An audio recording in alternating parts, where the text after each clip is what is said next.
Today with us on Monday Morning Jolt is Tony Aduro.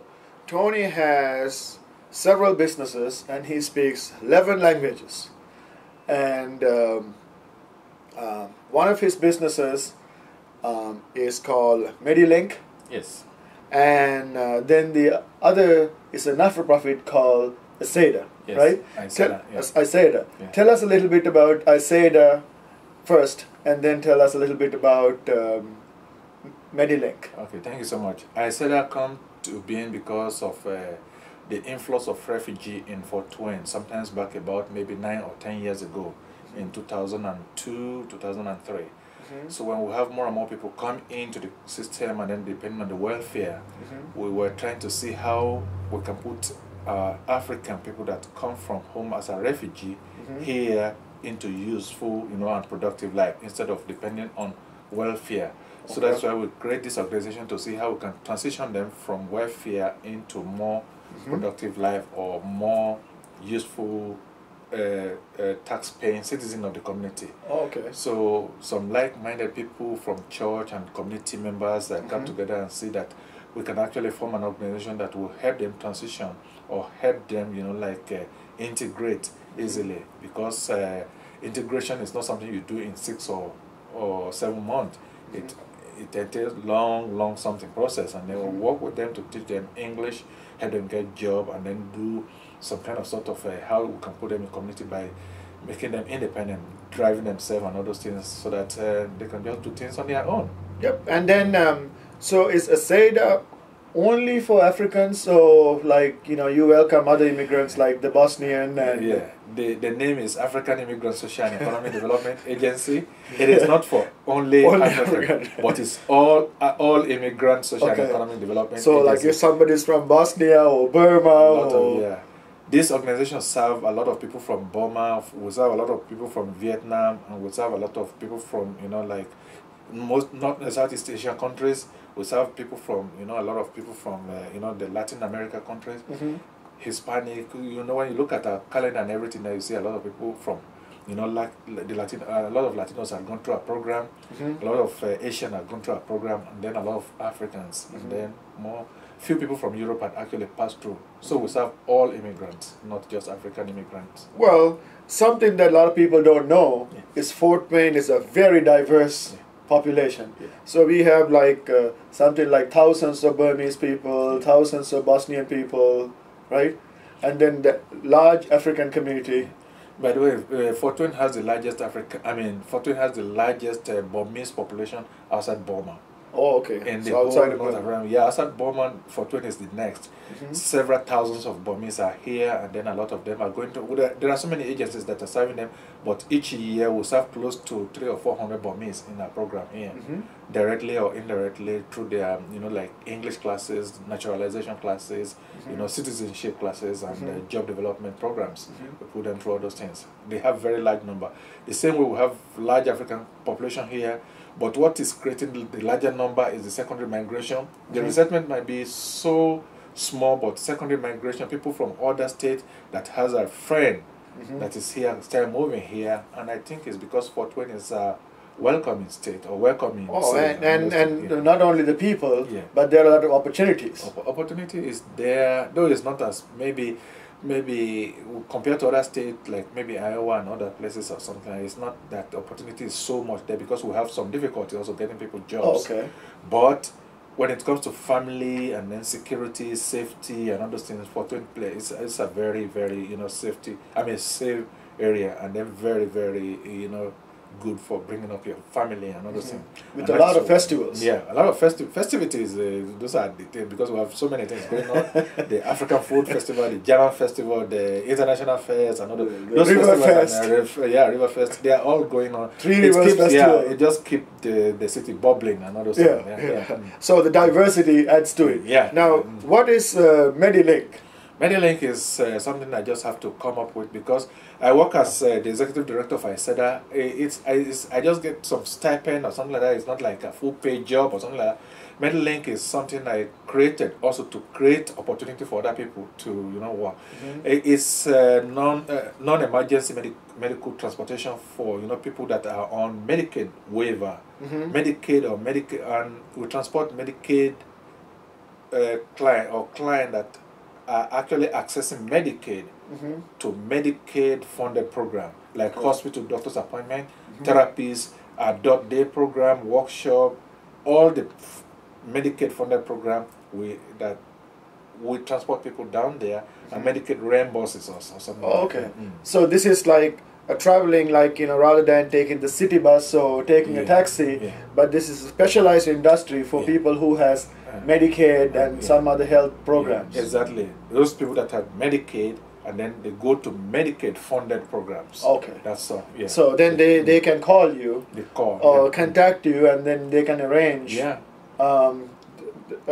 their transportation. Yeah, we provide transportation to all hospitals, to all therapies, and then adult day program like Anthony Wayne Services, ARC, Ladder, or Life Academy, all those places where you have people with intellectual or disabilities, physical or intellectual disability. They go to their program like in ARC or AWS and all those places. We transport everybody to and from there to their house. Oh, okay, that's very nice. Friday, So, Tony, this show is called Monday Morning Jolt, right? Yes. We talk about how to stay positive on Monday, right? You really want to stay positive on Monday. You think of how to help this community and then really look at the community and then say, yeah, this is what I can do, and that's why also all these things are coming up. Yeah. Because, So you are a very positive person. So what is the first thing that you do on Monday? On Monday, I just think, what am I going to do to this community? Yeah. What am I going to do today to say I have done something? I just stay positive and then I look at my day and then see, okay, I'm going to provide service. And then at the end of the day, I will say that, yes, I'm able to pay tax to help this community. Yeah. Yes. And then the next question that I have for you is there are a lot of businesses that are in Fort Wayne, especially like immigrants who start businesses, right? And then there are non-immigrants who started businesses. What is one advice that you can give these guys, you know, to improve their businesses? Yeah, one advice I would just say is that whatever the case is, all immigrants need to just look at the system very well. Engage the professionals. Let them tell you the right thing to do, because a lot of people do business and then fail because they don't plan it. You really have to engage professionals. Let them help you plan it. Access all the credit. There are so many things in the community, you know, like facilities that could help you grow your business very well. There are some credit facilities. There are some, you know, grant facilities, opportunities rather, that are available there in the community that you can utilize to help you grow. Because Fort Wayne really want to see business grow, and then so that you can create job opportunity for people. That is the most important thing. Creating that job to help people actually become independent of welfare. If you look at it that way, then choose professional. You can actually come to AISEDA. We'll link them up with people who actually are there to help your business grow. They'll help you develop things and then help you put you right way. And then you can become, you know, somebody also in the Fort Wayne. You can wake up and say, yes, I'm a taxpayer, not a tax dependent. Taxpayer. So, is there like an adage or something that you live your life by? I know you're a very religious person. What is an adage that you live your life by? I just stay positive. Stay positive. Whatever the case is, even if you fall, just wake up, get up, look back, and then see what makes you fall, and then just say, okay, I will correct it that way, and then I move from there. Because when you look back, you see what caused the problem, you'll be able to go ahead and then, don't let your downfall or something that cripple you just stay on you. Just get up and then say, yeah, this thing is not going to put me down. I'm just going to go ahead. And then don't give up on anything. Just continue. You know, like the more you put effort in anything, the better it's going to be in future. It might not be immediate, but in future it's going to work out well. So, besides speaking 11 languages and doing all these things, and you are like a world traveler, you have been to like so many places, right? Yes. What is it something that our community should know about you that they don't know? The community, I got myself involved in a lot of community work. I've done work with United Ways, I've done work with the City of Fort Wayne, the Census, maybe the Earth United and others. What I really want them to know is that we can continue to dialogue, we can continue to talk. They need to create opportunity whereby each and every community member has got some representation, you know, whether in the, you know, like in different boards and others, and that is where you can know what you have in the community.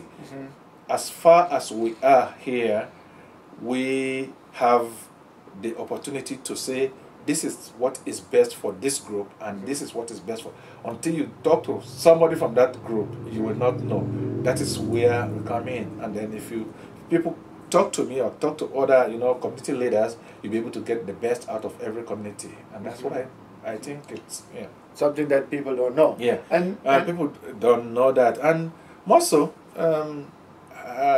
I would just say I'm a big time volunteer. People don't know that. I do. One of the things that I know is like every time I talk to you or call you, you are going to somebody's wedding and somebody's birthday or some event. You are always traveling to Indianapolis or someplace else, right? That's true. You link up with people. You don't leave the people alone. When you are connected with people, you want to stay connected, and then you want to maintain that relationship. That's why when people are celebrating graduation, I just want to be there to be happy with them. If you want to be happy, you have to be happy with people. When people have baby, you just go and celebrate with them. Just show that kind of impact or positiveness, and then let them know that you are always going to also be there for them. And one thing I don't think many people know is about you is you are a great defensive soccer player. There's nobody, even the kids, don't score against Uncle Tony, right? That is one thing. Yeah, I don't play soccer a lot. I grew up in a soccer playing country. It's not easy to score against Uncle Tony, right? That is, that's one thing. I enjoy soccer a lot, and then though I do enjoy football right now more than soccer, but I do play soccer. I played soccer very well before when I was in high school and college. I do play soccer. And one thing also you don't know is that I'm a very good tennis player. Whoa! Yes. Yeah, so that's something. Okay, that's good. So now you are a very busy man, right? Yes. What is, if you were to have one superpower, what would you have? What would that be? The superpower, if I could have a very big power, one superpower is just to use that power to give everybody opportunity to have something, a way of maintaining good living. That's good. I just want to see that everybody is working and everybody is have good living, and then we live peacefully. Yes. So Tony, the most important question now is, how do people get hold of you? What is the phone number and what's the web address and that sort of stuff? Everybody can get hold of me. I think with my telephone number is almost in everywhere. The best and easiest way to get hold of me is through the telephone, and that is 260-705-2728. Also, 260-705-2728. And people can go on web also. AISEDA website, www.aiseda.org. That is AISEDA.org. AISEDA.org. You'll be able to see things we're doing. You'll be able to also see our telephone number and contact number. And my email is open to everybody. TonyAduro@aiseda.org. Okay, so we would like to thank Tony for coming and joining us today, and we would like to thank you, the audience, for listening in. This is Monday Morning Jolt.